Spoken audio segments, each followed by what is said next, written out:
नमस्कार दोस्तों, आप देख रहे हैं कृषि जानकार। मैं हूं आपका दोस्त कपिल लागल। किसान मित्रों, मल्च पे लहसुन लगा रखी है ऊटी की। तो ऊटी लगभग 4 से 4.5 बीघे के अंदर है। तो दोस्तों वहां पर अभी तक बोने से लेकर अब तक वहां पर कोई भी न्यूट्रिशन अभी तक हमने ड्रिप के माध्यम से नहीं दिया था। दोस्तों उससे पहले जो भी दिया था हमने बायोबेस चीज़ें दी थी। वहाँ पर हमने ट्राइकोडर्मा छोड़ा था, सुडोमोनास छोड़ा था और साथ में थोड़ा बहुत वहाँ पर हमने जो दूसरे बैक्टीरियाज होते हैं वो हमने पंप किए थे। तो दोस्तों रही बात, अभी वहाँ पर हम कुछ न्यूट्रिशन और एक प्रकार का फंगीसाइड वहाँ पर डालने वाले हैं दोस्तों। तो हमने कौन कौन सा न्यूट्रिशन और कौन कौन सा माइक्रोन्यूट्रिएंट डाले हैं तो उसके ऊपर बात करेंगे दोस्तों। मैंने यहाँ पर अभी तक अपने खेत के अंदर कोई भी न्यूट्रिशन नहीं डाला था। शुरुआत में जो बेसल डोज में जो चीज़ें डाली थी वही बस है, क्योंकि आपको पता है कि मल्च जो है, जैसे कि आप पीछे देख पा रहे हैं, मल्च जो है इसके अंदर ऊपर मल्च बिछी होती है तो नीचे जो नमी है वो लगभग 20-22 दिन 25 दिन तक बरकरार रहती है। तो वैसे में क्या है कि हमें न्यूट्रिशन का एक शेड्यूल बनाना पड़ता है, उसी समय पे देना पड़ता है, क्योंकि अगर हम चूक जाते हैं तो अगली जब पिलाई आएगी तब तक हमारी लहसुन जो है वो कमज़ोर हो जाएगी। अगर ज़्यादा डल जाता है तो तना फटने की समस्या आती है। तो दोस्तों नॉर्मल सी बात है। तो हमने यहाँ पर लिया है 1261 साथ में हमने यहाँ पर जो एक्सपर्ट सॉल्यूशन आता है वो हमने उपयोग किया था।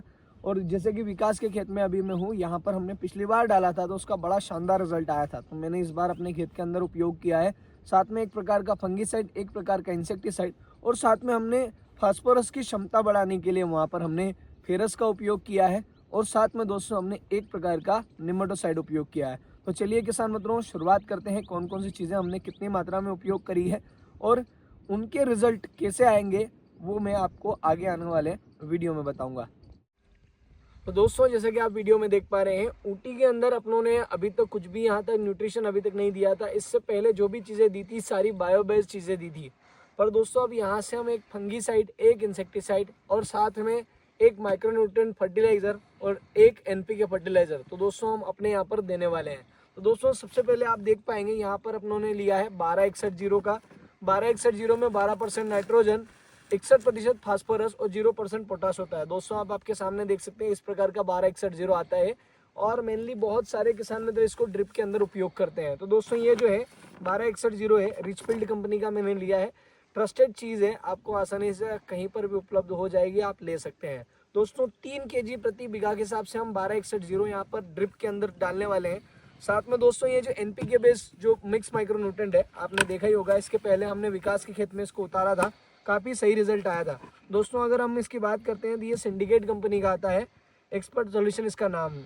नाइट्रोजन इसमें 10%, फास्फोरस 9%, 16% पोटाश होता है और मैग्नीशियम ऑक्साइड 3% और कैल्शियम ऑक्साइड इसमें 13% मात्रा में होता है। साथ में दोस्तों इसके अंदर ट्रेस एलिमेंट भी है, मतलब मिक्स माइक्रोन्यूट्रिएंट इसके अंदर आते हैं। अगर मैं देखूँ दोस्तों तो इसमें सल्फर 2% की मात्रा में उपलब्ध है, बोरॉन जो है, कॉपर है, आयरन है, मैग्नीज है, मॉलिब्डेनम है और जिंक है। दोस्तों ये 100% वाटर सोल्यूबल है। इसको मैं 2.5 से 3 kg प्रति बीघा के हिसाब से उपयोग करूंगा।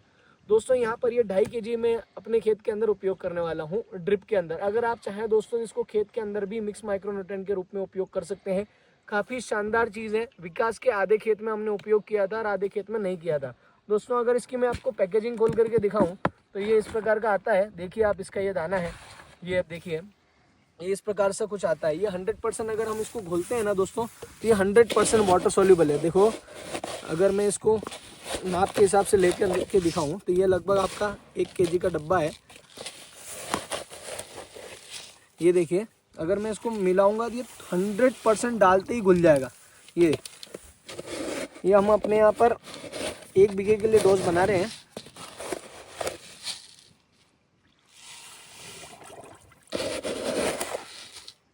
ये लगभग 2.5 kg के आसपास हो गया है दोस्तों। अगर आप इसको देखते हैं तो ये 100% वाटर पानी के अंदर घुल गया है। ये देखिए, ये तो बिल्कुल हरा हरा हो गया है। साथ में दोस्तों हम यहाँ पर ये फेरस सल्फेट है, ये ईडीटीए वाला फेरस है, मतलब चिलेटेड फेरस है। हम क्या करेंगे कि फास्फोरस की ताकत बढ़ाने के लिए हम यहाँ पर जो फेरस है, चिलेटेड फेरस, हम इसका उपयोग करने वाले हैं। ये 250 ग्राम प्रति बीघा के हिसाब से उपयोग करूंगा दोस्तों। आपको आसानी से फेरस जो चिलेटेड फेरस है आसानी से बहुत सारी कंपनीज में आता है। अगर अभी तो मैं लेके आया रिचफील्ड का, आपको ये कॉम्पो में भी मिलेगा। इसके अलावा दोस्तों अगर आप चाहें तो K+S का भी आपको मिल जाएगा, मल्टीप्लेक्स में भी मिल जाएगा। आसानी से आप कोई भी फेरस आपको मिल जाए जो चिलेटेड फॉर्म में आप उसका प्रयोग कर सकते हैं 250 ग्राम प्रति बीघा के हिसाब से। इससे क्या है कि जो फास्फोरस है वो पौधा एपटेक करने की उसकी क्षमताएं बढ़ जाती है। साथ में दोस्तों यहाँ पर हमने एक फंगिसाइड लिया है। फंगिसाइड जाना माना फंगिसाइड वही रोको, थाइफेनोड मिथाइल 70% WP। दोस्तों हमने जब सीड ट्रीटमेंट किया था उसके बाद में अभी तक इसके अंदर कोई फंगिसाइड उपयोग नहीं किया है। तो यहाँ पर अपन ये सिस्टमिक फंगिसाइड थाइफेनोड मिथाइल 250 ग्राम प्रति बीघा के हिसाब से यहाँ पर उपयोग करने जा रहे हैं। और साथ में दोस्तों इंसेक्टिसाइड के रूप में FMC कंपनी का मार्शल अपन यहाँ पर उपयोग करेंगे। ये भी काफ़ी जानी मानी चीज़ें, कार्बोसल्फ्यूरॉन 25% मात्रा में इसके अंदर आता है। इसको हम 250 ml प्रति बीघा के हिसाब से उपयोग करेंगे। साथ में दोस्तों खेत में पिछले साल भी लहसुन थी, इस साल भी लहसुन है और खेत जो है बहुत ज़्यादा गीले हैं।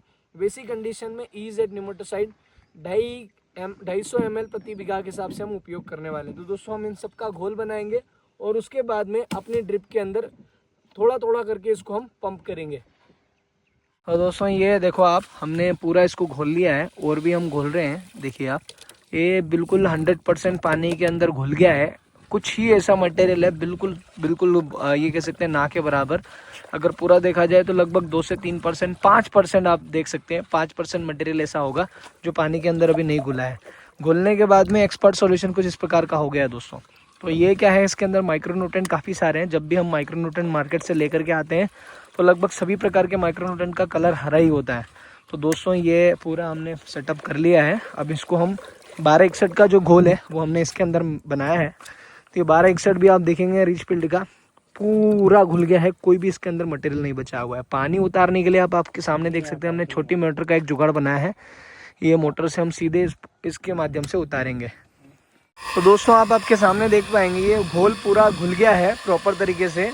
और हम इसको अपने जो ड्रम है जहाँ से हम चीज़ें डालने वाले हैं उससे हम पूरे घोल को पंप करेंगे। दोस्तों आप आपके सामने देख सकते हैं इसके अंदर जो मैक्सिमम मटेरियल है वो घुल गया है। वापस से इसको थोड़ा हम मिला करके वापस से घोलेंगे दोस्तों। तो दोस्तों ये हमने वापस से इसको घोल दिया है और मैक्सिमम मटेरियल इसके अंदर जितना भी था वो सारा ऑटोमेटिकली घुल गया। आप देखो इसके अंदर कोई भी कचरा, बस अभी देखो इतना मटेरियल जो है जो बिना घुला हुआ बचा है। तो दोस्तों आप आपके सामने देख सकते हैं ये हमने क्या किया है कि फेरस इसके अंदर मिलाया है। ये EDTA वाला फेरस था, ये इसका कुछ इस प्रकार का कलर आया है। तो दोस्तों ये इसको अपन मिलाते हैं, इसको पूरा घोल रहे हैं, पूरा 100% ये घुल गया है। प्रॉब्लम क्या हो रही है, कैमरा पकड़ने की हो रही है, हाथ दोनों तीनों के ख़राब हो गए हैं। तो उसमें बहुत बड़ी समस्या आ रही है। इसको हम अभी मिलाएंगे पानी के अंदर। रोको हमने डाल दिया है, तो इसमें से हमने रोको डाल दिया है और अब ये फेरस घोल रहे हैं। दोस्तों ये EZ निमेटोसाइड है, बहुत बदबूदार दवाई है। ढक्कन खोलते ही भयंकर बदबू आ रही है। जल्दी से इसको मिलाते हैं 250 ग्राम प्रति बीघा के हिसाब से। और मैंने ये हमने सीधे टैंक में ही मिला दी है। बहुत बदबूदार दवाई है दोस्तों, उपयोग। तो दोस्तों ये सारी जो चीज़ें हमने मिलाई हैं इनको एक घोल के अंदर डाला है और इस ड्रम के माध्यम से हमने सारी जो चीज़ें जो थी उसको खेत के अंदर पंप कर दिया है। तो दोस्तों आगे आने वाले समय में इन सब के कैसे रिजल्ट आते हैं और क्या आप ड्रिप के ऊपर लहसुन की खेती करते हैं, मल्च आप लगाते हैं या लगाना चाहते हैं, आप कमेंट के माध्यम से बता सकते हैं। तो दोस्तों बने रहिएगा वीडियो में। अगर आपका कोई भी टॉपिक है, कोई भी सवाल है तो आप सीधे कमेंट के माध्यम से बता सकते हैं। हम उसके ऊपर कंप्लीट डिटेल वीडियो लाने का प्रयास करेंगे।